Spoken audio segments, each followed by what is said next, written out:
छत्रपती श्री शिवाजी महाराज की जय। धर्मवीर छत्रपती श्री संभाजी महाराज की जय। भारत माता की जय। हिंदू धर्म की जय।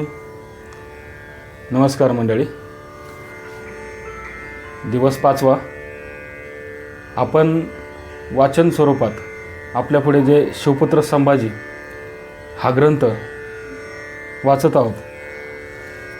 आजच्या या 5व्या दिवसाच्या निमित्ताने आजचं जे प्रकरण आहे ते म्हणजे मराठे, सिद्धी आणि इंग्रज। मंडळी, हे प्रकरण आपल्या समोर आम्ही 2 खंडांमध्ये आणत आहोत।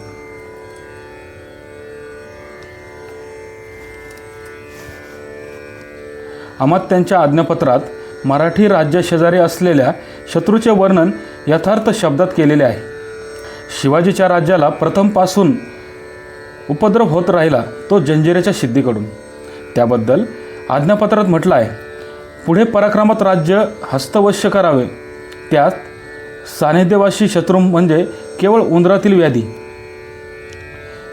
त्याचा पराभव आधी करावा या विचारे श्यामल केवळ राज्याचे अपयाचेच कारण, यवनेशाचे मनोरथाचे साधन त्या शमलाकरता पहिले मुख्य शत्रूची कार्यसिद्धीविषयी झाली। किंबहुना या विषम संधीमध्ये त्याने कित्येक देशदुर्गे आक्रमिली। पहिले तीर्थरूप राजश्री थोरले कैलासवासी स्वामीने श्यामलावर उपराळा ताम्राकडून हा झाला होता।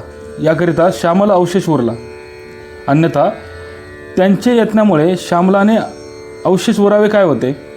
कोणी एक स्थळ अथवा देश परनिग्रही प्राप्त झाला असता, उपराळी याचे बलनिर्वाहाकरिता तो उपराळा आधी तोडावा, त्या उपरी त्याचा यत्न करावा अशी नीती आहे। मराठ्यांच्या राज्याला सिद्धीचा नेहमीच उपद्रव होत असे। त्याच्या संबंधी सभासदांनी म्हटले आहे, घरात जैसा उंदीर तैसा महाराजांच्या राज्यात सिद्धी। उपद्रव देणाऱ्या या शेजाऱ्याला उपराळा थांबिणे हे मराठी राज्यकर्त्यांचे महत्त्वाचे कार्य झाले होते। आज्ञापत्रात सांगितलेल्या नीतीला अनुसरून श्यामलाचा आणि ताम्राचा यवनाचा विरोध घालून उपराळा थांबिणे हे एक कर्तव्य बनले होते। हा सर्व पराक्रम संभाजीराजांनी केला। इंग्रज आणि इतर सावकारांबद्दल आज्ञापत्रकाराने म्हटले आहे, सावकारांमध्ये फिरंगी व इंग्रज व वलंदी व फराशीस व डिंगमारादी टोपीकर हेही लोक सावकारी करतात, परंतु ते वरकड सावकारांकडे नव्हतेच।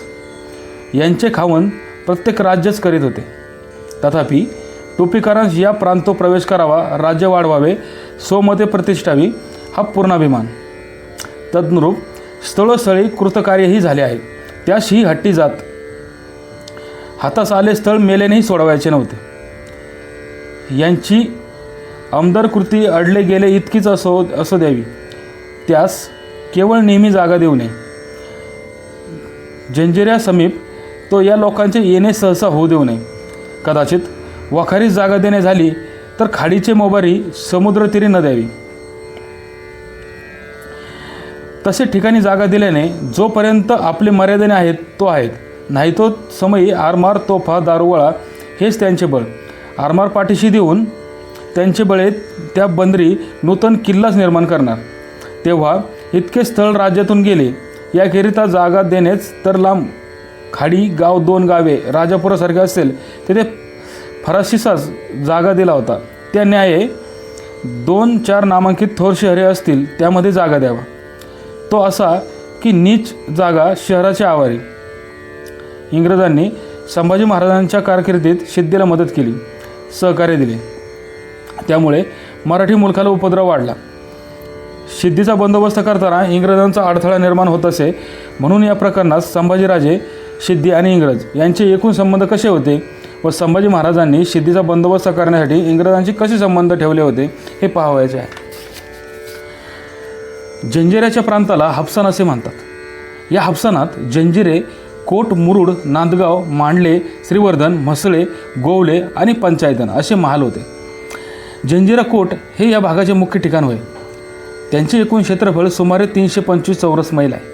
हापसानाच्या उत्तरेला कुंडलिका नदी, रोह्याची खाडी, पूर्वेला कुलाबा, जिल्ह्यातील रोहा माणगाव आणि महाड तालुक्याचा भाग, दक्षिणेस सावित्री नदी किंवा बाणकोटची खाडी आणि पश्चिमेला अरबी समुद्र किंवा सिंधू सागर आहे.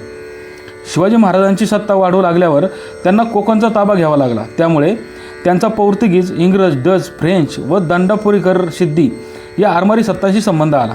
त्यांना प्रतिबंध करण्यासाठी शिवाजी महाराजांनी भारमाराची वाढ केली. त्यांनी कर्नाटकाच्या स्वारीनंतर पाश्चात्य किंवा सिद्धीसारख्या सत्तेला पायबंद घालण्यासाठी आरमारी सामर्थ्य वाढविण्याचे ठरवले. या बाबतीत इंग्रज अडथळा करीत असत. सुरतकर इंग्रज आसपासच्या मुघल राज्यांवर अवलंबून असल्यामुळे महाराजांना मुघलांविरुद्ध लढताना त्यांचा उपयोग होऊ शकला नाही. सुरतकर इंग्रज सिद्धीला मदत करून अडचण निर्माण करीत असत. त्यामुळे शिवाजी महाराज राजापूरच्या वाखारीची नुकसान भरपाई करून देण्यास टाळाटाळ करीत होते. त्यांच्या मृत्यूनंतरसुद्धा हे नुकसान भरपाईचे घोंगडे तसेच भिजत पडलेले होते. संभाजी महाराजांच्या कारकिर्दीतही या प्रश्नाचा निकाल लागला नाही. शिवाजी, इंग्रज आणि सिद्धी. सुरतेच्या सुभेदाराच्या शिफारशीने सिद्दी कासम भारी होऊन इंग्रजांच्या मुंबई बेटावर आश्रयासाठी राहिला होता. तेथून तो मराठी मुलकाला उपद्रव देत असे. याबद्दल शिवाजी महाराजांनी इंग्रजांकडे अनेक वेळा विचारणा केली होती, परंतु मुघलांच्या दडपणाने व भीतीने त्यांनी मुंबईतून सिद्धीला काढण्याचे धाडस केले नाही. सिद्धीला आश्रय देणाऱ्या इंग्रजांचे पारिपत्य करावयाचे महाराजांनी प्रयत्न केले. त्यांनी सिद्धीचा परस्पर बंदोबस्त करण्याचा प्रयत्न केला, पण तो यशस्वी होऊ शकला नाही. सिद्धीचा बंदोबस्त करावायचा असेल तर प्रथम इंग्रजांचा बंदोबस्त करणे जरूर होते. त्यासाठी महाराजांनी मुंबई बंदराजवळ असलेल्या खांदेरी आणि उंदेरी या दोन बेटांपैकी खांदेरीवर 1878 साली तटबंदी बांधण्यास प्रारंभ केला. या तटबंदीला इंग्रजांनी विरोध केला. मुंबईहून जाणारे व येणारे कोणतेही गलबत तोफांच्या माऱ्यातून सुटणार नाही अशा ठिकाणी हा नवा किल्ला बांधण्यात आला. मुघलांनी या किल्ल्यावर हल्ला करण्यासाठी आपला आरमारी सेनापती सिद्दी कासम पाठविला होता. इंग्रजांनी मराठ्यांच्या आरमारावर हल्ला करण्यासही कमी केले नाही. इंग्रज आणि सिद्दी यांनी खांदेरी घेण्याचा प्रयत्न केला. तटबंदीच्या बांधकामात अडथळा करण्याचाही प्रयत्न केला. शिवाजी महाराजांच्या आरमारी सामर्थ्याची कल्पना आल्यामुळे इंग्रजांनी युद्ध टाळले. खांदेरीला इंग्रजांचा विरोध होताच शिवाजी महाराजांनी राजापूरच्या त्यांच्या वाखारीतील माल जप्त करून तेथील इंग्रजांना कैद केले. बचावासाठी इंग्रजांनी मराठ्यांची वाटाघाटी सुरू केला. खांदेरी घेण्याचा इंग्रज आणि सिद्ध्यांचा प्रयत्न फसल्यावर सिद्दी कासमने उंदेरी बेट ताब्यात घेतले. थळच्या बाजूला मारा करता यावा म्हणून त्याने तोफाही डागल्या. दिनांक 18 जानेवारी 1680 रोजी शिवाजी महाराज आणि इंग्रज यांच्यात तह झाला. या तहातील अटी महत्त्वाच्या आहेत. सिद्धीच्या बंदोबस्तासाठी महाराजांनी इंग्रजांवर लादलेल्या अटींचा येथे विचार करावयाचा हेतू असा की त्या अटींमुळे पुढील काळात संभाजी, इंग्रज आणि सिद्धी यांचे संबंध आणि परस्परांची वागणूक चांगलीच ध्यानात येऊ शकेल. या अटी सिद्धीच्या बंदोबस्ताबरोबरच मराठी मुलकाची होणारी नासधूस थांबावी या हेतूने महाराजांनी घातलेल्या होत्या. त्या अटी अशा: 1. तुमच्या मदतीने आलेले सिद्धीचे आरमार आणि तुमचेही आरमार तुम्ही काढून नेले पाहिजे. 2. आपण मुघलांचे नोकर आहोत अशा सबबीवर जर सिद्धीचे आरमार निघून जात नसेल तर तुम्ही त्यांना कोणत्याही प्रकारची मदत, दारुगोळा, होड्या इत्यादी पुरवू नये. खांदेरीहून त्यांचे आरमार हलणार नाही तोपर्यंत आम्ही मुंबईत एक बातमीदार आणि 10 माणसे ठेवून तुम्ही हे कलम कसे पाळता ते पाहू. नागोठणे किंवा पेनच्या खाडीत आमच्या कोणाही शत्रूला प्रवेश देऊ नये. आणि आता आपले वैर चालू असताना सिद्धीने येऊन पुष्कळ कैदी धरून नेले ते परत करण्यास त्याला सुचवावे. यापुढे कोणत्याही कारणासाठी त्याला खाडीत प्रवेश देऊ नये. सिद्धीच्या नोकरीत असलेल्या दाऊद खानाने आमच्या मुलखात येऊन आमचे पुष्कळ नुकसान केले आहे, म्हणून तुम्ही त्याला बेटावरून काढून लावले पाहिजे. हा तह इंग्रज कसे पाळतात हे पाहण्यासाठी महाराज फार काळ जगलेच नाही. तहानंतर 2-3 महिन्यातच त्यांचे निधन झाले. संभाजीराजे, सिद्धी आणि इंग्रज. इंग्रजांबरोबर झालेला तह ते कसे पाळतात हे पाहावयास शिवाजी महाराज जिवंत नसले तरी त्यांचा छावा शत्रूला जाब विचारावयास समर्थ होता. सिद्धी, इंग्रज आणि मराठे यांच्या हालचालींचा एकत्र विचार केला तर त्यांची फार चांगली कल्पना येऊ शकते. इंग्रज आणि सिद्धी यांच्या संबंधावर संभाजी महाराज आणि इंग्रज यांचे संबंध अवलंबून असत. तिघांचा एकत्र विचार केला म्हणजे प्रत्येकाची स्वतःच्या हालचालीमागची भूमिका आणि संभाजीराजे त्यांच्या संबंधातले धोरण स्पष्टपणे कळते. इंग्रजांनी हिंदुस्थानात अनेक ठिकाणी वाखारी घातलेल्या होत्या. सुरतेची वाखार ही त्यात मुख्य होती. मराठ्यांचा सुरतेपेक्षा मुंबईच्या वाखारीशी अधिक संबंध येत असे. सुरतकर इंग्रजांची मुघल आणि सिद्धी यांना सहानुभूती असे आणि सिद्धीला ते सर्व प्रकारचे सहकार्य देत. सुरतकर इंग्रजांचे हे धोरण मुंबईकरांना पसंत नसे, परंतु त्यांना प्रत्येक वेळी सुरतकरांच्या सल्ल्या वाचून काही करता येत नसे. या संघर्षामुळे अनेक प्रश्न निर्माण झाले होते. संभाजी व इंग्रज. शिवाजी महाराजांच्या मरणानंतर इंग्रज संभाजीला भेटण्यासाठी उत्सुक असल्याने ते योग्य संधीची वाट पाहत होते. प्रारंभी संभाजीराजे पन्हाळ्याला असताना त्यांनी राजापूरला नवीन सुभेदार पाठवला होता. संभाजी महाराजांच्या हुकमावरून बक्षीस मिळणार नाही असे त्याने तेथील इंग्रजांना सांगितले. त्यावर त्यांनी संभाजीकडे अर्ज केला. तूर्त मला सवड नाही, सवड होताच हिशेब पाहून निकाल करू, असे नकारदर्शक उत्तर राजांनी दिले. राजापूरचे वखार बंद झाल्यावर इंग्रजांनी मालमत्ता वाखारीतच राहिली होती. त्यांचे नोकर अडकून पडले होते. इंग्रजांना मालमत्ता आणि माणसे सोडवून आणण्यासाठी संभाजी महाराजांची परवानगी हवी होती. सुभेदाराकडून परवानगी मिळाली नाही म्हणून त्यांनी आपली माणसे पाठवली, परंतु सध्या अन्य कामात गुंतल्याने तुमच्या विनंतीचा विचार नंतर करीन असे सांगून महाराजांनी त्यांना परत पाठवले. दिनांक 18 जून 1680ला संभाजीराजे रायगडावर गेले. इंग्रजांनी आपली माणसे रायगडावर पाठवली. त्यांनी बक्षिसाचा प्रश्न काढला. राज्यात व्यवस्था होऊन थोडा स्वस्तपणा आल्यामुळे संभाजीराजांना इंग्रजांच्या अडचणी समजावून घेण्यास वेळ मिळेल आणि अनुकूल उत्तरे मिळतील अशी राजापूरकरांची समजूत होती, परंतु प्रत्यक्षात तसे घडले नाही. तेव्हा दिनांक 15 जुलै 1680 रोजी मुंबईकरांनी राजापूरला कळविले की संभाजीराजांशी किंवा त्यांच्या मंत्र्यांशी सध्या तरी बोलणी करू नये, त्याचा काही उपयोग होणार नाही. संभाजी महाराजांनी इंग्रजांच्या मागण्यांचा ताबडतोब विचार न करता थोडा वेळ काढण्याचा प्रयत्न केला. शिवाजी महाराजांबरोबर केलेला तह इंग्रज कशा रीतीने पाळतात आणि सिद्धीला मुंबईत थारा देतात किंवा काय हे त्यांना पाहायचे होते. इंग्रजांनी शिवाजी महाराजांशी केलेला तह पाळला नव्हता, सिद्धीचा बंदोबस्त केला नव्हता. सिद्धीच्या हालचालीही पूर्ववत चालू होत्या. तो पेन नागोठणे या भागात लुटमार करीतच होता. तो मुंबईत राहिलाच होता. सिद्धीने युद्धात पकडलेल्या गलबताचा मुंबईत उघडपणे लिलाव सुरू केला होता. सशस्त्र लोक तेथे उतरवून तो इंग्रजांच्या पहारेकऱ्यांना अडथळा निर्माण करीत होता. सर्व प्रकारे इंग्रजांना त्रास होत असला तरी यात इंग्रजांचाही हात आहे अशी मराठ्यांची समजूत होती. सिद्धी मुंबईत राहिला तर संभाजीराजा त्याच्या गलबतावर हल्ला केल्यापासून राहणार नाही अशी शंका मुंबईकरांनी आपल्या दिनांक 3 मे 1680च्या पत्रात व्यक्त केली होती. संभाजी महाराजांच्या भीतीने मुंबईकरांनी सिद्धीचा दानागोटा बंद करून सर्व मदत थांबविली. सिद्धीचे लोक जिरेस आल्यामुळे त्याने नागोठणे, पेन, आपटे व बट्टी येथे लुटालूट करणार नाही असा इंग्रजांशी करार केला. ऑगस्ट महिन्याच्या दुसऱ्या आठवड्यात सिद्धीने आपले आरमार बाहेर काढले. संभाजी महाराजांनी वरील गोष्टीसंबंधी इंग्रजांना जाब विचारला. त्याचबरोबर त्यांनी सिद्धीलाही धडा शिकवण्याचे ठरवले. दिनांक 18 ऑगस्ट 1680 पूर्वी काही दिवस राजांच्या 200 लोकांनी एका रात्री गुप्तपणाने अंधारातून उंदेरी बेटावर प्रवेश केला. आधार आणि बेटावरील खानाखुनाचा परिचय नसल्यामुळे सिद्धीला त्यांची लवकरच चाहूल लागल्याने मराठ्यांचा पराभव झाला. सुमारे 80 मराठ्यांची शिरे सिद्धीने मुंबई बेटावर आणल्यामुळे मराठ्यांच्या वकिलाला वाईट वाटले.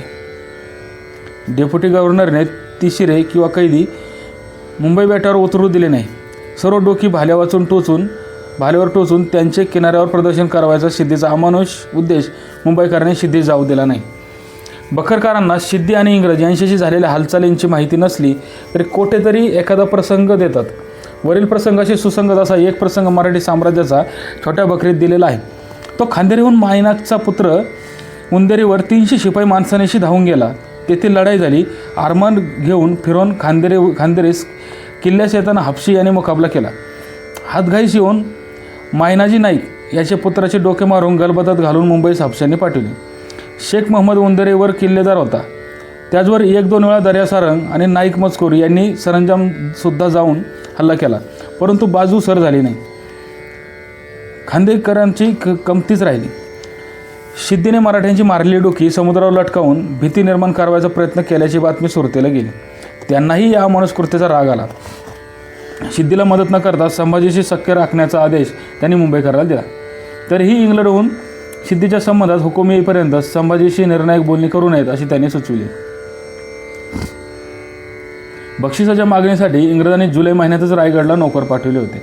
हे नोकर 3 महिने तेथे राहून संभाजी महाराजांचे पत्र घेऊन 25/10/1680 रोजी राजापूरला परत गेले.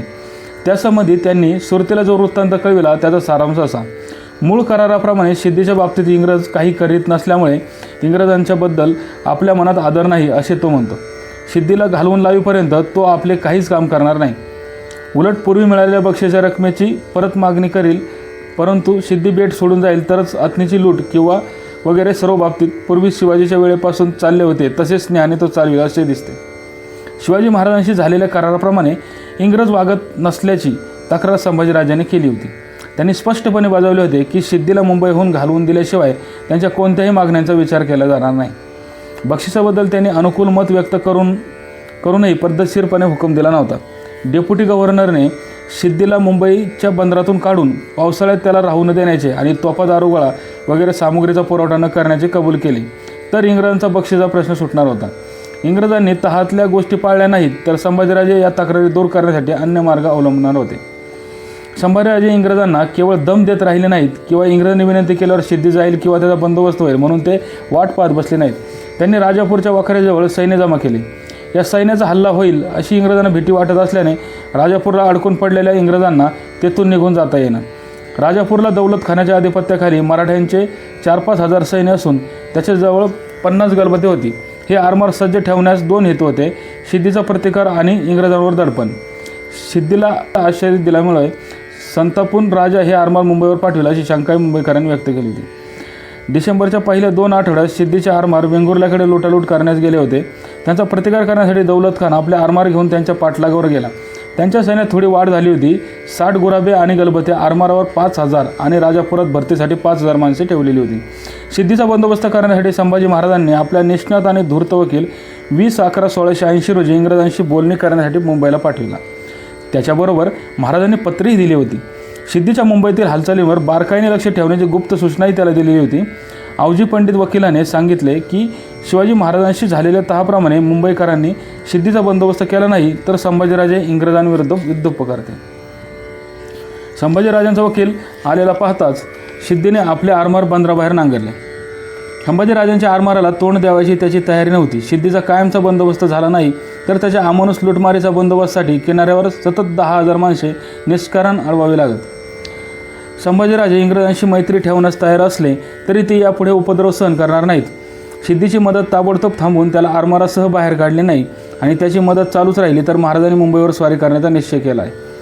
संभाजी महाराजांनी इंग्रजांना जी धमकी दिली त्यामुळे सुरतकरांपुढे पेच निर्माण झाला. लंडनला माल पाठवण्याचा तोच मोसम असल्याने लंडनकडील गलबते जाईपर्यंत संभाजीराजांच्या वकिलाला आणि सिद्धीला नाखुश करून चालले नसते. स्वार्थासाठी इंग्रज दुटप्पी धोरण ठेवून वागत होते. गलबते भरून पाठविण्याची वेळ आल्यामुळे सुरतकरांनी मुंबईकरांना दिनांक 8/12/1680च्या पत्रात हुकूम केला की संभाजीकडून आलेल्या माणसांना कामाचे महत्त्व आणि त्यांचा दर्जा यांना शोभेल असे वागवावे. मात्र तो बातमीदाराचे काम करणार नाही अशाकरिता त्याच्यावर नजर ठेवावी. त्याला गैरविश्वास न वाटेल याची खबरदारी घ्यावी. त्याला लवकरच घालविता आले तर बरे होईल असे आम्हास वाटते. त्याला दिरंगाई करीत टोलवीत ठेवल्यामुळे सिद्धीच्या अगदीच भांडण येण्याचा प्रसंग येत नसेल तर तसाही त्याला रोखून ठेवल्यास चालेल. तात्पर्य गलबत निघून गेल्यावर त्याचा काय निकाल करावा तो याचा विचार पुढे करता येईल. तोपर्यंत सिद्धीला त्याच्या गैरवर्तनाचे दुष्परिणाम समजावून सांगून राज्याला समाधान वाटेल असे त्याच्याकडून काही लेखी अटी मिळू शकल्या तर मिळवाव्या. इंग्रजांची सिद्धी आणि मराठे या दोघांनाही दुखविण्याची इच्छा नसली तरी त्यांच्या अडचणीच्या वेळी संभाजीराजांनी त्यांना दम दिल्यामुळे थोडाफार फायदा झाला. 1680 सालच्या नोव्हेंबर महिन्याच्या शेवटी सिद्धी काही काळ मुंबई बंदराच्या बाहेर गेला. त्याच्याजवळ लोकांना देण्यास पैसा नव्हता. त्यावेळी मराठ्यांचे आरमार समुद्राचे आधिपत्य करीत होते. अशा सर्व परिस्थितीचा विचार करून इंग्रजांनी कॅप्टन गॅरी आणि रॉबर्ट थार्विन यांना दिनांक 20/12/1680 रोजी सिद्धीशी बोलणी कराव्यासाठी पाठवले. त्यांनी मराठ्यांच्या प्रदेशात लूटमार न करण्याची तोंडी व लेखी वचने मोडली असल्याची जाणीव सिद्धीला करून दिली. पुढेही तो तसाच वागला तर इंग्रज त्याचे शत्रुत्व स्वीकारून मुघल बादशाहाशी असलेला तह इंग्रज मोडणार असल्याचे वकिलांनी सिद्धीला बजावले. कोरले नागोठणे, पेन, आपटे वगैरे भागात उपद्रव देणार नाही असे तो लेखी लिहून देण्यास तयार नसेल तर त्याला आरमारासह मुंबईच्या बाहेर जावे लागेल असे त्याला बजावण्यास आले. वकिलांच्या सूचनांचा थोडा बहुत उपयोग झाला. आवजी पंडित मुंबईत ठाण मांडून बसल्यामुळे थोडेसे वातावरण निवळून इंग्रज आणि सिद्धी यांना जरब बसली. 5 महिने तेथे राहिल्यानंतर आवजी पंडित परत निघाला तेव्हा त्याच्याबरोबर राजाला ₹150 किमतीचा नजराणा आणि वकिलाला 3 वार स्कारलेट देण्याचे ठरले. जूनच्या सुरुवातीला तो नजराणे व पत्रे घेऊन गेला. मधल्या काळात वेंगुर्ल्याला गेलेला सिद्धी मार्च महिन्यात मुंबईस परतला. तेथूनच तो सुरतेला जाणार होता. जाता जाता त्याने 500 माणसे व 6 गलबते उंदेरीवर आणि 300 माणसे माजलगाव बंदरात ठेवली. या लोकांची पूर्वीप्रमाणे चाचेगिरी व लुटमार चालूच होती. दिनांक 16 मार्च 1681 रोजी सिद्धीने मुंबईत जाणारी मराठ्यांची 2 गलबते आणि 4 माणसे पकडली. मराठी सिद्धीच्या हालचालीवर बारीकाईने लक्ष ठेवीत असत. चेऊलला 3000 सैन्यासह एक अधिकारी बसला होता. त्याने गलबतांची रास्त मागणी केली. ती परत न केल्यास ही हकीकत संभाजीराजास कळवण्याची धमकी देताच मुंबईकरांनी सिद्धीकडून ती मिळवून चेऊलला पाठविली. इंग्रजांच्या सहकार्याने मुंबईत आणि उंदेरीवर राहून सिद्धी मराठी मुलकाची नासधूस करीत असल्याचे सिद्धीकडून उंदेरी घ्यावयाचे संभाजीराजांच्या मनात पहिल्यापासून घोळत होते. मराठ्यांची 22 गलबते आणि 3000 नाविक दल नागोठण्यास सज्ज होते. त्यांना प्रोत्साहन मिळावे म्हणून महाराजांनी 6 महिन्यांचा पगार आगाऊच दिला होता. जो मोहीम यशस्वी करण्याचा प्रयत्न करेल त्याला व्याला 2-2 शेर सोने बक्षीस द्यावयाचे महाराजांनी कबूल केले. ऑगस्ट 1680 उंदेरी काबीज करावयाचा प्रयत्न फसल्यावर दुसरा प्रयत्न करावयाचे ठरविण्यात आले. सिद्धीला उंदेरीवरून हुसकावला आणि त्याला मुंबईतही थारा मिळाला नाही तर सिद्ध्यांच्या हालचालींना पायबंद बसेल अशी संभाजीराजांना कल्पना होती. या दृष्टीने मराठ्यांनी दिनांक 18/7/1681 पहाटे उंदेरीवर हल्ला चढविला. मराठी आणि सिद्धी 4 तास सतत एकमेकांवर हल्ले केले होते. त्यात काही माणसे मेली व पुष्कळ पकडली गेली. अखेर सिद्धीने हा हल्ला परतवून लावला. आतापर्यंत केवळ मराठी मुलखाचीच नासधूस करणारा सिद्धी दिनांक 16/8/1681 पासून इंग्रजांनाही त्रास देऊ लागला. त्याने इंग्रज दलालांकडून पैशाची मागणी केली आणि मुंबईच्या वाखारीची नासधूस केली. मुंबईकरांनी ही तक्रार सुरतकरांना कळविताच त्यांनी कोण्याही इंग्रज नागरिकाने सिद्धीच्या नोकरीत जाऊ नये. कोणी गेल्यास त्याला दंड करण्यात येईल असा हुकूम काढला. मुंबईकरांनी हा हुकूम ताबडतोब अंमलात आणला. इंग्रजांनी सिद्धीला दम दिला तरी त्याची चाचेगिरी चालूच होती. इंग्रज सिद्धीचा बंदोबस्त करण्याची गोष्ट मनात घेऊन प्रामाणिकपणे प्रयत्न करीत नाहीत अशी मराठ्यांची समजूत होती. सिद्धीने केलेल्या लुटीबद्दल इंग्रजांना जबाबदार धरून मराठ्यांनी कारलेला आलेली त्यांची 10 गलबते अडविली. हे कळताच डेप्युटी गव्हर्नरने मराठ्यांच्या सुभेदाराशी वाटाघाटी केल्याने सिद्धीचे पारिपत्य करण्याचे आश्वासन दिल्यावर काही गलबते सोडण्यात आली. इंग्रजांनी मुंबईत आलेल्या सिद्धीला दिनांक 27/10/1681 कोरलेला लुटमार करणाराही या अटीवर ठेवून घेतले. परंतु तो इंग्रजांच्या धमकावण्याचा मुळीच भीत नव्हता. त्याने 1681 सालच्या डिसेंबरच्या पहिल्या आठवड्यात मराठी हद्दीतील नागोठण आपटे शहरे लुटली आणि जाळली. हे कळताच नागोठणचा सुभेदार सुंदरजी बाजी याने भात घेऊन जाणारी इंग्रजांची 3 गलबते पकडली. हे प्रकरण चिघळले असते परंतु सुंदरबाजीच्या मध्यस्थीने ते मिटले आणि इंग्रजांची गलबते सोडण्यात आली. संभाजीने आपल्या किल्ल्यात धान्याचा पुष्कळ साठा करून ठेवल्यामुळे इंग्रजांना धान्याची अडचण निर्माण झाली होती. इंग्रजांवर दडपण आणून सिद्धीचा बंदोबस्त होईना. त्यांची लोटालूट चालूच होती. नागोठाण आणि व आपटे येथील जाळपोळ करून सिद्धीने चेऊलच्या वरच्या भागात लूट आणि जाळपोळ केली आणि अनेकांना कैद केले. सिद्धीच्या या कृत्यांकडे संभाजीराजांचे लक्ष होते. वरवर पाहिले तर किरकोळ वाटणाऱ्या या कृत्यांशी मराठी प्रदेशाचे मोठे नुकसान होत होते. संभाजीराजांनी सिद्धी विरुद्ध आक्रमक धोरण स्वीकारले. त्यापूर्वी इंग्रजांची त्याला मदत होणार नाही याची खात्री करून घेऊन इंग्रजांची काही जहाजे पकडून ठेवून त्यांना पुरेसा दमही भरण्यात आला. उंदेरीवर चढाई न करता यावेळी संभाजी महाराजांनी जंजिऱ्यावर लक्ष केंद्रित केले. जंजिरा जिंकून घेणे ही फार अवघड गोष्ट होती.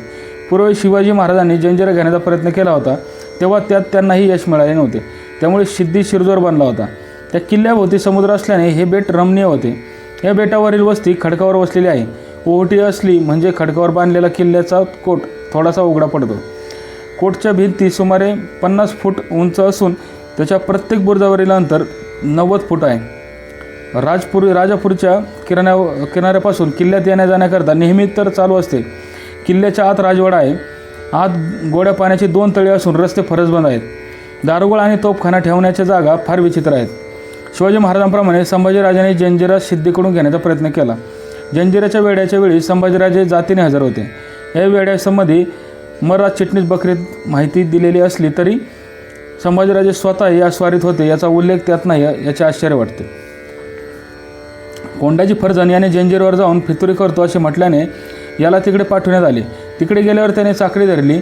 त्याने तिथे एक बटकी खरेदी केली आणि कबिल्यातसुद्धा तो तिथे नोकरी करू लागला. जंजिऱ्यातील दारुखाना इत्यादींना आग लावून देण्याचा त्याचा विचार होता. कोंडाजी फर्जनचा हा डाव सिद्धीला कळला आणि त्याने सिद्धीचे डोके मारले. काही लोकांना बुडविले, काही पळाले. ही हकीकत संभाजी महाराजांना कळली तरी काही करून जंजिरा घेतलंच पाहिजे असे त्यांनी ठरविले. 1681 साली डिसेंबर महिन्याच्या अखेरीला संभाजीराजांनी आपल्याबरोबर शहजादा अकबरला आणि घाटावर असलेल्या 20,000 सैन्याव्यतिरिक्त मोठे सैन्य घेऊन दंडराजपुरीला वेढा दिला. सतत 15 दिवस तोफांचा भडीमार केल्यामुळे कोटाच्या भिंती जमीनदोस्त झाल्या. सिद्धी आणि त्याचे लोक खडकांच्या मागे बचावासाठी लपून राहिले. या वेढ्यासंबंधी मुंबईकर लिहितात, खासा संभाजी हा वेढा चालवित आहे. दंडराजपुरीवर होत असलेल्या तोफखान्याच्या माऱ्यामुळे सिद्धी खैरातला तेथे निवारा न राहिल्यामुळे निसटून जावे लागणार आहे. मुघलांचा सुभेदार याकुत खान हा दंडराजपुरीच होता. त्याने कळविले की शिवाजीचा मुलगा संभाजी याने 5 तोफा जंजिऱ्यावर लावल्या आहेत. किल्लेदाराबरोबर मुकाबला केला, तोफा चालविल्या. दारूचे गोळे किल्ल्यात सतत फेकले जात होते. प्रत्येक तोफगोळ्याचे वजन 4.25 शेर होते. या माऱ्यामुळे सिद्दी खैरात आणि सिद्दी कासम यांना एक लहान टेकडीवर आसरा घ्यावा लागला. त्यांच्या होड्या वाटेत सारख्या खेपा घालीत असल्यामुळे मराठी सैन्याला जंजिऱ्यावर जाण्यात अडचण निर्माण झाली. सैन्याला जाण्याचा मार्ग काढण्यासाठी संभाजीराजांनी 800 चौरस बार रुंद 30 वार लांब जंजिऱ्याची खाडी दगड, लाकूड, कापसाच्या गाठी यांनी भरून काढण्याचा प्रयत्न केला. परंतु त्यावेळी समुद्र खवळलेला असल्यामुळे या प्रयत्नांचा फारसा उपयोग झाला नाही. संभाजीराजांना जातीने या वेढ्यासाठी फार काळ हजर राहणे शक्य झाले नाही, कारण अकबराला पकडण्यासाठी आलेल्या औरंगजेबाने मराठ्यांच्या सरहद्दीवरील सर्व गडकोटांना वेढे घातलेले होते. 4/2/1682 पूर्वी काही दिवस हसन अली खान या मुघल अधिकाऱ्याने कल्याण भिवंडीला वेढा घातल्याची बातमी कळताच संभाजी महाराजांना या वेढ्यातून अंग काढून घेणे भाग पडले. सिद्धीपेक्षाही मुघलांशी मुकाबला करणे महत्त्वाचे होते. 1682च्या फेब्रुवारी महिन्याच्या अखेरीस संभाजी आणि अकबर जंजिऱ्याच्या आघाडीवरून माघारी निघाले. राजे गंगोलीला आणि अकबर शहापूरला गेला. राजांनी जरी स्वतः या वेढ्यातून अंग काढून घेतले तरी या वेढ्याचे काम थांबलेले नव्हते. ते त्यांनी दादाजी व विसाजी रघुनाथांकडे सोपविले. दादाजीने वेढा चालू ठेवला. त्याच्याबरोबर मैया नाईक, गोविंदराव काटे, दौलत खान, कावजी मोहम्मद, गोविंद कान्हो, गोविंदजी जाधव आणि संभाजी पावला आणि 4000 सैनिक होते. या दुर्घट कामात उत्तेजन मिळावे म्हणून महाराजांनी अर्धा शेर सोने किंवा चांदीची कडी बक्षीस दिली. सिद्दी कासमचे आरमार मुंबईस गेल्याचे कळतात दादाजी एके दिवशी मध्यरात्रीच्या वेळी जंजिऱ्याच्या कोर्टाला शिड्या लावून आत शिरण्याचा प्रयत्न सुरू केला. किल्ल्यातील लोकांनी केलेल्या दगडांच्या वर्षावात मराठ्यांचे 500 लोक मेल्यामुळे निराश होऊन दादाजी रघुनाथ सैन्याला निघून गेले. मराठी साम्राज्याच्या छोट्या बखरीत या वेढ्यातील हालचालींची माहिती पुढीलप्रमाणे दिलेली आहे. तो जंजिरेकर हबशी यांनी बहुत शेकी केली. त्यावर कवी कलश यांनी दादाजी रघुनाथला रवाना केले. त्याचबरोबर आरमार माय नाईक व गोविंदराव काथे सरदार देऊन रवाना केले. दादाजी नरसप्रभू राजपुरी पावेतो त्याने मारगिरी साधून आग्रा व पद्मदुर्ग यांच्यावर आरमार रोखून लगट करून मारगिरी केली. मेहतर लोक कडातून आले. मोठी तोफ 1.25 खंडी दारूची होती. तिच्या योगाने आत्याजी पंत व रामाजी पंत यांनी यज्ञ करून हबशी जेर केला. रात्री पळून जावे असे हबशी यांचे वर्तमान ऐकून तलावावरून मारगिरी करू लागले. तो कवी कलश सरकारातून सांगितले की पैका बहुत खर्च केला, अद्याप राजापुरी हातास येत नाही. राजे मजमदार प्रभूचे घरी गेले आहेत आणि हर एक कामात त्यांचा उत्कर्ष. राजापुरीचे काम झाल्यापुढे दुसरा कोणी नाही. हे विषम सरकारकडूनचे चित्ती येऊन कवी कलशाचे नाना प्रकारे समजावले. त्यांनी महाराजास सांगितले की दादाजी प्रभू याने बहुत पैका खर्च केला, त्यास उठवून आणावे. त्याचवर महाराजांनी हुजराचे भले लोक पाठवून हात धरून उठवून आणले. खर्च करून थोडक्यासाठी कामाचा नाश केला. आरमार होते ते घेऊन गोविंद कान्हो आणि मायनाक भंडारी, गोविंदराव जाधव हे काथे हे उरणचे खाडीतून नागोठण्यावरून देववटनेच गेले. संभाजी महाराजांनी वेढ्यात पुढाकार घेतला होता. खाडी भरून काढण्याची अचाट कल्पनाही कार्यान्वित करण्याचा त्यांनी प्रयत्न केला. त्यामुळे केवळ फार खर्च झाला म्हणून दादाजीला परत बोलवण्यात आले असेल असे वाटत नाही. मुघलांनी सर्वत्र आक्रमण केल्यामुळे लष्करावरील खर्च फार वाढला होता यात शंका नाही. यामुळे खर्च फार झाल्याने त्याला परत बोलावले व विधानास थोडासा सत्याचा अंश असावा असे मानण्याकडे कल होतं. कवी कलशाने दादाजीला अमात्यपद देण्याचे कबूल केलेले असल्यामुळे तो आघाडीवरून माघार घेण्यास तयार नसावा. 1681 सालच्या अखेरीस सुरू केलेला वेढा 1682च्या ऑगस्ट महिन्यापर्यंत चालू होता. स्वतः महाराज आणि इतर अनेक सरदारांनी या वेढ्यात महत्त्वपूर्ण कामगिरी करून यश पदरात पडले नव्हते. शिवाजी महाराजांच्या पावलावर पाऊल टाकून जंजिरासारखा अवघड किल्ला घेण्याचा प्रयत्न संभाजीराजांना अपयश आले असले तरी कौतुकास्पद होता यात शंका नाही. सिद्धी आणि इंग्रजांसमोर टिकाव धरता यावा म्हणून संभाजीराजांनी अरबांशी दोस्ती करून त्यांचे सहाय्य घेतले. जंजिराला वेढा घातल्यापासूनच महाराजांनी एलिफंटाजवळचे एक बेट घेऊन तेथे कोट बांधण्यास सुरुवात केली. जंजिराचा वेढा चालू असताना त्यांनी समुद्रावरून इंग्रज आणि पोर्तुगीजांना घालवून देण्याचे ठरविले होते. इंग्रजांजवळ त्यांच्या नोकरांना पुरेले इतके धान्य होते. मराठ्यांनी आपले लोक सर्वत्र ठेवल्यामुळे इंग्रजांना धान्य महाग मिळत होते. चोरून मारून धान्य मिळवण्याचे त्यांना प्रयत्न करावे लागत होते. संभाजीराजांच्या म्हणण्यासाठीच नव्हे तर इंग्रज ज्या पेचात सापडले होते त्यासाठी सिद्धीला मुंबईत ठेवू नये असे इंग्रजांना वाटत होते. जंजिराच्या मदतीस न जाता सिद्दी कासम पावसाळ्यात मुंबईत राहणार होता. या भीतीने मुंबईकरांनी सुरतेला 1901-1682 कळविले होते की सिद्दी येथेच पावसाळा काढणार असेल तर आपल्याला चौकी पहारा वाढविला पाहिजे. संभाजीराजांकडून सिद्धीवर केव्हा छापे पडतील त्याकडे जागता पहारा ठेवून लक्ष ठेवावे लागेल. संभाजीराजे सिद्धीवर फार चिडलेले आहेत. आपल्याच रहिवाशांना पुरेसे धान्य नाही, मग आम्ही त्यांच्या माणसांना धान्य कुठून पुरवावे? काहीतरी करून पावसाळ्यात सिद्दी मुंबई बंदरात न राहिला तर आम्हा संभाजीराजांशी शांततेने व मैत्रीने राहता येईल. मुंबईकरांनी इतके बजावूनही सिद्धी 1682च्या जानेवारीच्या अखेरपर्यंत मुंबईत राहिला. सिद्धीला मुंबईत राहू देऊ नये अशी विनंती सुरतकर इंग्रजांनी सुरतेच्या सुभेदाराजवळ केली, परंतु ती अमान्य करण्यात आली. मात्र कोळगाव, नागोठण, आपटे, बट्टी या भागात सिद्धी उपद्रव करणार नाही असे अभिवचन सुभेदाराने इंग्रजांना दिले होते. सिद्धीने हे करार पाळले तर संभाजी महाराज सिद्धीचे आरमार मुंबईत राहिले तरी तिकडे दुर्लक्ष करणार होते. मुंबईकरांनी वेळोवेळी कळवूनही सुरतकर आपले सिद्धी धार्जिणे धोरण सोडवायस तयार नव्हते. मुंबईकरांनी दुटप्पी धोरण अंगीकारावे असे सुचवित होते. संभाजीची भीती बाळगण्याचे कारण नाही, सर्व बंदोबस्त करीत आहोत. अरब आणि संभाजी यांच्या मैत्रीमुळे घाबरू नये, राजांशी गोडी गुलाबी वागावे असे नेहमीच ते सल्ला देत होते. असे धोरणावरून संभाजी आणि सिद्धी यांना खुश ठेवणे मुंबईकरांना जड जात होते. संभाजीराजांप्रमाणे सिद्धीही इंग्रजांकडे तक्रार करीत होता. इंग्रजांनी मराठ्यांना दारुगोळा विकल्यामुळे सिद्धीने फेब्रुवारी 1682 तक्रार केली. यावेळी दुटप्पी धोरणाने कसे वागावे हे सांगताना सुरतकर दिनांक 10/2/1682 लिहितात, सिद्धीची तक्रार खोटी आहे यात शंका नाही, परंतु राजांना मदत देणे जरूरच असेल तर ती गुप्तपणे द्या. औरंगजेब सध्या तिकडे स्वारीवर आहे, त्याच्याजवळ फार मोठे सैन्य आहे, तर सिद्धीला दुखवू नका. मुघल सुभेदार हसन अली खान कल्याण भिवंडीला गेल्यावर दारुगोळा, पैसा आणि धान्य यांच्या मागणीस नकार द्यावा असे सुरतकरांनी मुंबईकरांना सांगितले. त्याप्रमाणे संभाजी महाराजांकडे कोणीही माणूस पाठवू नये असे बजावले.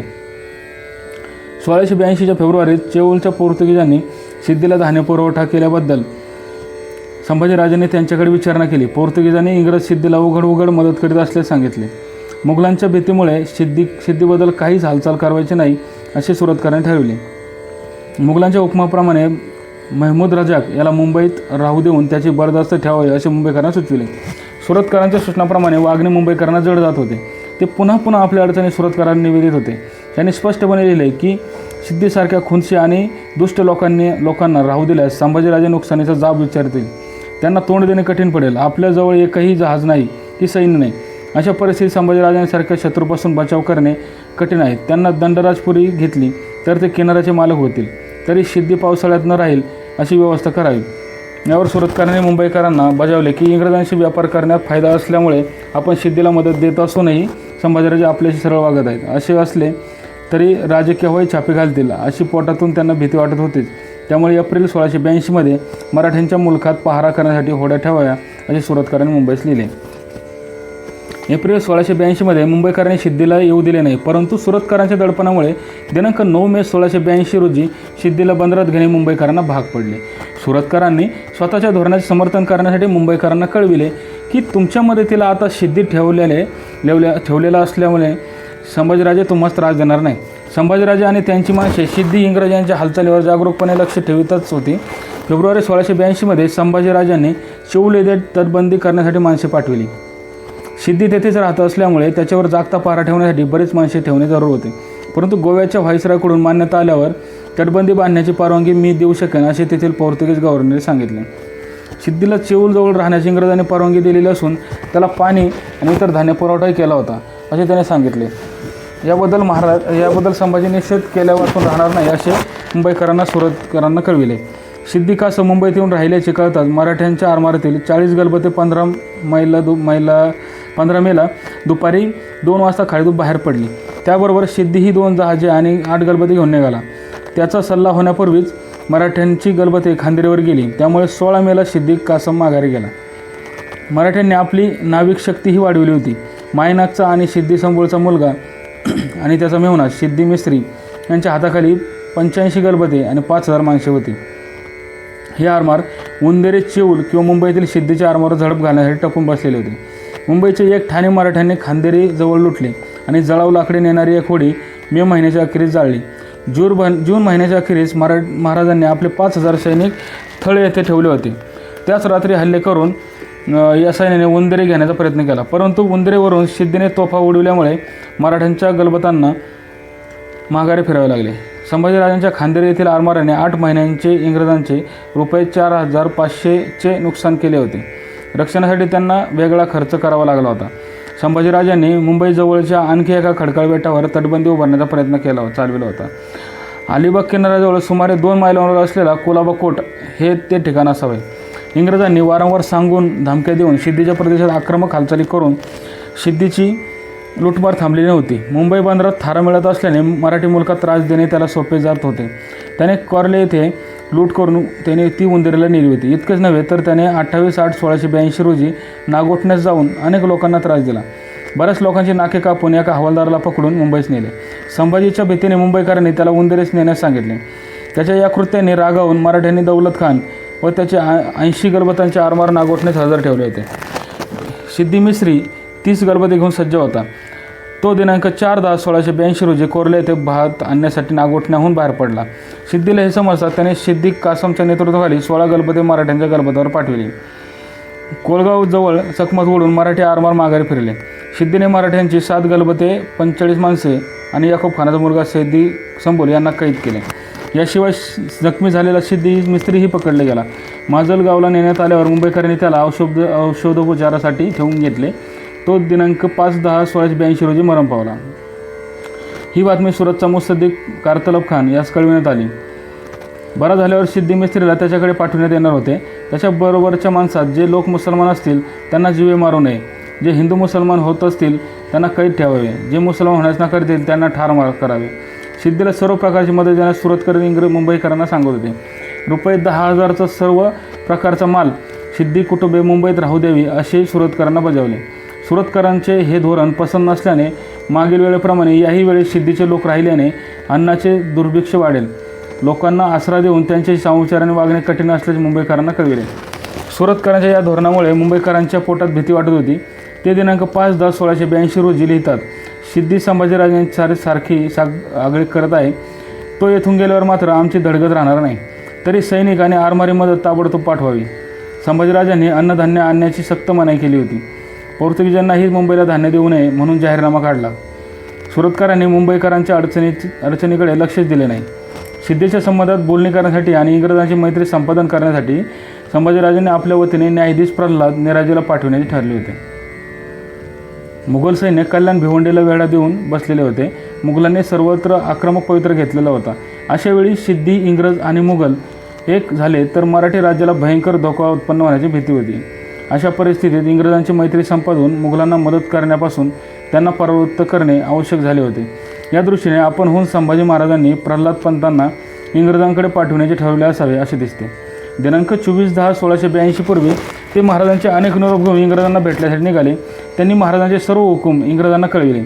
मराठी इंग्रजांना पैशाची व सैन्याची मदत करावयास तयार होते. त्यांची मैत्री मिळवण्यासाठी संभाजीराजे इंग्रजांशी झालेले नुकसान त्यांची आपली माणसे पाठविल्यास भरून द्यावयासाठीही तयार होते.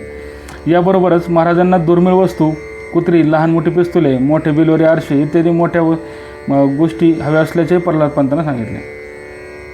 प्रल्हाद पंतांच्या मागण्यांना मुंबईकरांनी ताबडतोब उत्तर दिले नाही. त्यांनी दिलेली पत्रे सुरतेला पाठविली. सुरतेहून उत्तर येईपर्यंत मुंबईकरांनी प्रल्हाद पंतांना 15 दिवस ठेवून घेतले. प्रल्हाद पंत मुंबईचा असतानाही महाराजांनी त्यांच्याकडे 2 दूत पाठवले होते. सिद्धी त्यांच्या प्रदेशात रोज त्रास देऊन माणसे पळवित असल्याचे समक्ष पाहिल्याचे या दूतांनी सांगितले. आम्ही वारंवार सिद्धीकडे तक्रारी करीत आहोत असे मुंबईकरांनी त्यांना सांगितले. इंग्रजांजवळच दानगोटा नसल्याने ते सिद्धीला मदत करण्यास असमर्थ होते. सिद्धीने मुघल आरमार येण्यापूर्वीच लोटालूट करून स्वतःची भर करण्याचे ठरवले होते. त्यामुळे मुंबईकरांनी मुघल आरमार येण्यापूर्वी स्वसंरक्षणाच्या खटपटी लागल्याचे सुरतकरांना कळविले. सिद्धी जोपर्यंत सुरतेला परत जात नाही तोपर्यंत महाराजांनी आपल्या मुलखातून धान्य नेऊ देण्यास सक्त मनाई केली होती. या सर्व अडचणींची मुंबईकरांना कल्पना होती. दिल्लीकरांच्या अडचणींचा विचार करून संभाजीराजे किंवा त्यांचे मंत्री यावर विश्वास ठेवू नये. मराठी पत्रांची इंग्रजी भाषांतरे करून पाठवावी या सूचनांसह महाराजांच्या पत्राचे उत्तर लिहून वकील पाठविल्याचे सुरतकरांनी कळविले. त्यांचे दुसरे पत्र आल्याशिवाय इंग्रज वकील पाठवू नका आणि मराठ्यांच्या वकिलाजवळ गोड गोड बोलून धान्य आणण्याविषयी परवानगी मिळवा असे मुंबईकरांना बजावले. सुरतकरांनी प्रल्हाद निराजी बरोबर हेनरी स्मिथला पाठविण्याचे ठरले. मुंबईहून आणखी कोणीतरी त्याच्याबरोबर जाणार होते. सुरतकर राजांना फार भारी किमतीचे बक्षीस द्यावयास तयार नव्हते. चंदी प्रदेशातल्या बंदराशी व्यापार करण्यासाठी फरमान मिळवण्याविषयी कारवार येथील इंग्रजांच्या वखारीस त्रास देणाऱ्या सुभेदाराची बदली करण्यासंबंधी आणि संभाजीराजांना हवा असलेल्या चापाच्या बंदुका आणि पिस्तुले शिल्लक नसल्याचे कळविण्याविषयी त्यांनी मुंबईकरांना सूचना दिल्या होत्या. सुरतकरांचे हे पत्र बरेच उशिरा पोचल्यामुळे प्रल्हाद निराजी वाट पाहून कंटाळला होता. तो तेथे फार काळ राहण्यास तयार नव्हता.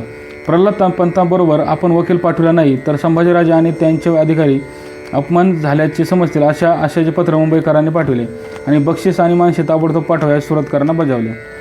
मुंबईकरांजवळ हेनरी स्मिथ बरोबर पाठवण्यास माणूस नव्हता. राजांना बक्षीस देण्यासारख्या चांगल्या वस्तू त्यांच्याजवळ नव्हत्या. राजांना चांगले बक्षीस पाठवावे अशी मुंबईकरांची इच्छा होती. इंग्रज सिद्धीला सर्व प्रकारची मदत करीत होते. ते पाहिल्याने प्रल्हाद पंत चिडलेले होते. सिद्धीच्या उपद्रवाला कंटाळून मराठ्यांची गुरेढोरे आतील भागात दूरवर नेलेली असल्यामुळे इंग्रजांना राजांच्या मुलखातून तेल तुपही मिळत नव्हते. इत्यादी गोष्टीसंबंधी मुंबईकरांनी तक्रारी केली. बऱ्याच विनवण्या करून बक्षिसाच्या वस्तू आल्यावर 20/12/1682 रोजी प्रल्हाद पंत, स्मिथ आणि त्यांच्याबरोबरील माणसांची रवानगी करण्यात आली. वाटेत सिद्धीने त्यांना अडविल्यामुळे ते सरळ जाऊ शकले नाही. दुसऱ्या दिवशी एक शिवारबरोबर देऊन बलूनमधून त्यांना करंजाला पाठवण्यात आले. ते करंजाला न जाता नागोठण्यास गेले. सिद्धीच्या 4 गलबतांनी त्यांना अडविले. शेवटी इंग्रजांनी प्रल्हाद पंतांना लपवून ठेवले. शिवार त्यातील प्रल्हाद पंतांचे सामान आणि राजाची नजराने घेऊन सिद्धी उंदेरीला गेला. प्रल्हाद पंतांना ढोपरभर चिखलात उतरून किनाऱ्यावर जावे लागले. अशा तऱ्हेने 2 महिन्यांनी प्रल्हाद पंत सिद्धीच्या तावडीतून सुटून परत आले. मुंबईच्या मुक्कामात सिद्धीच्या हालचालींनी सुरतकरांच्या काळकडूपणाचा आणि त्यांच्या सिद्धी धार्जिण्या धोरणाचा प्रल्हाद पंतांना प्रत्यय आला होता. प्रल्हाद पंत चांगलेच चिडलेले होते. याच सुमारास मुघलांचे आरमार मुंबईत यावायचे असल्याने सिद्धीने यापूर्वीच बाहेर पडण्याचे ठरवले होते. मुंबईकरांच्या तोफांच्या टप्प्याबाहेर तो आरमार नांगरून राहिला. त्याची मराठी मुलखात पूर्ववत लूटमार चालूच होती. त्याने पेन येथे लुटालूट करून 200 माणसांना कैद केले होते. जखमी लोकांना माझगाव येथे टाकले होते. या गोष्टीचा सुरतकर काहीच बंदोबस्त करीत नव्हते. अशा परिस्थितीत संभाजीराजांकडून चांगली मैत्रीची वागणूक मिळणार नाही असे मुंबईकरांनी सुरतकरांना बजावले. 19 श्लोक. छत्रपती श्री शिवाजी महाराज की जय. धर्मवीर छत्रपती श्री संभाजी महाराज की जय. भारत माता की जय. हिंदू धर्म की जय.